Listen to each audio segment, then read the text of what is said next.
Hello, and welcome to the 2.5 critical juncture for Amplify's Metabolism unit. We're going to go ahead and take some time together to go through a multiple choice section, go through a written response, and practice them together. In this lesson, I'm going to show you how to answer the odd number multiple choice questions and model how to write this written response so that you get a chance to practice it. The goal of this lesson is to give you a chance to look into how you're supposed to answer the questions in a test like this. Because when we took a test in class for about an hour, many of us struggled to barely make it on time with an hour left to go. In order to help us speed that up and give better answers, it's good to take the time to practice in sections like this, 2.5, which is essentially a short quiz. Let's begin with the multiple choice questions. I'm going to go through the odd number questions and answer them. So I'm going to start with 1, 3, and 5 in this video. I'm going to start with 7, 9, 11 in the next video, and I'll finish with a written response question to get a chance for you to model it after my own actions so you can see how you should do it. Let's start with this multiple choice question. We're going to go ahead and begin with a method that I'm simply calling the question then answer method. It's pretty simple and you've probably done it before with one crucial difference from what you usually do. We're going to read the question and then we're going to pick a multiple choice question that answers it.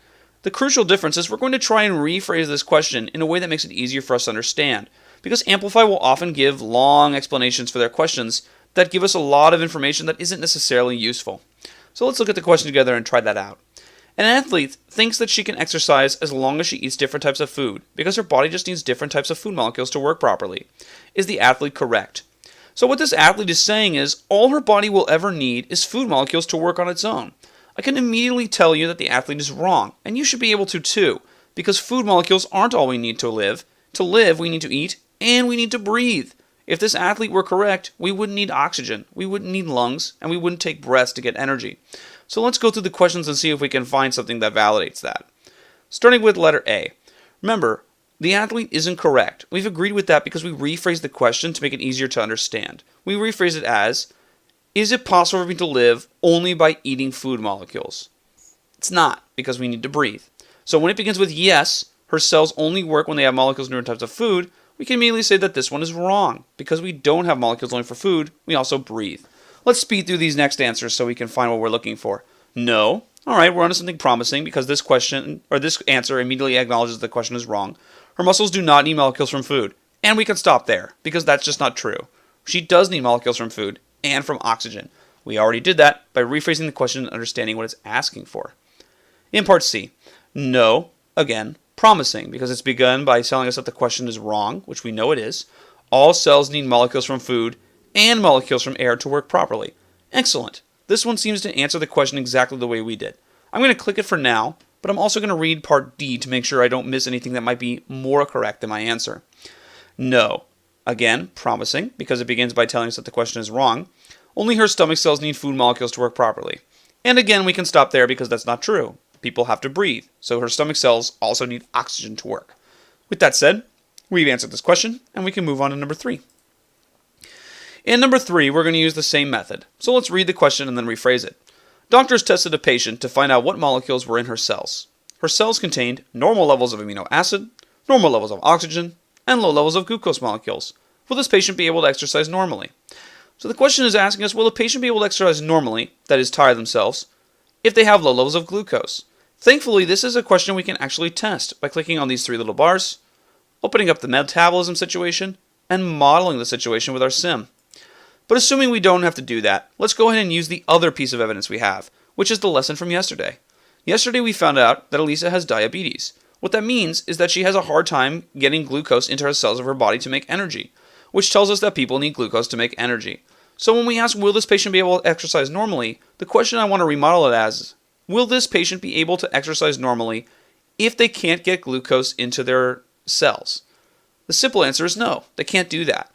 So with that, we can immediately go ahead and eliminate some answers here. A, we can eliminate because it begins with yes, because as we've proven, this question is wrong. You can't say yes, you have to say no. So D can also be eliminated. With A and D eliminated, we can look in on B and C. Both begin with no, which we agree, that part is correct, because no, you can't exercise normally with low levels of glucose. Let's see their reasoning. No, her cells need to combine glucose into starch molecules to release energy. This seems good at first because they do need to combine glucose, but not into starch. They need to put glucose into the cells and break it to use energy. It actually makes water. If you haven't seen that before, click on the sim now and take a look at what I'm talking about. You'll see it in action. It's actually really interesting. So the correct answer after eliminating A, D, and B leaves us with C. No, her cells need glucose to react with oxygen to release energy. That's true. We need glucose and oxygen, which is why we breathe, to make energy in our cells. With this done, we're done with question 3, and we can move on to step 5, the last one we'll do in this video. This is a trickier question than some of the others, and will probably take you a little longer. It wants you to read these data tables about 3 different people, and it wants you to explain. In the tables above, they show information about the body systems of 3 different patients. Which of these patients' bodies are not working well enough to exercise normally? So I'm going to rephrase this question. What about these patients' bodies is working in such a way that it tells me they can't exercise normally? Thankfully, the previous question we did 3 already gives us a hint. You can't exercise normally if you have low levels of glucose. We just found that out in the previous question, question 3. So let's take a look through this and see if anyone has any low levels of glucose. We'll look in the digestive system to solve this problem because that's where most of the glucose comes from. So let's start with the mouth of the digestive system. This person has normal glucose. Kim has low glucose, which is already a good indicator. So Kim is immediately a candidate. And Mystery has low glucose in their mouth. So this person is also a candidate. The mouth is kind of a strange point to start the digestive system, though, as it doesn't really tell us much about what's going into the bloodstream, because things from the small intestine are what move into the circulatory system. So this will be our big indicator. Let's take one more look at the small intestine and see what we find. Small intestine is glucose low. Alright, so Frost is a candidate. Kim, small intestines of the digestive system are low glucose, so Kim is also a candidate. But in Mystery, we found out that their glucose levels are normal, so this person is no longer really a candidate. Even if they have low glucose in their mouth, they have plenty, the normal amount, stored in their small intestine. So we can say that they'll be able to exercise normally because their body can pull it out of their stomach when they need it. With that in mind, it's clear that Frost and Kim are both unable to exercise normally because they have low glucose molecules, which again is something we found out about in question 3, and we found out about in our research with Lisa. If we go down, we can find the answer right here, C. R. Frost and A. Kim, who we both talked about are correct. Alright, we're going to go ahead and stop the video here so that I can give you more instruction in the next video about questions 7, 9, and 11.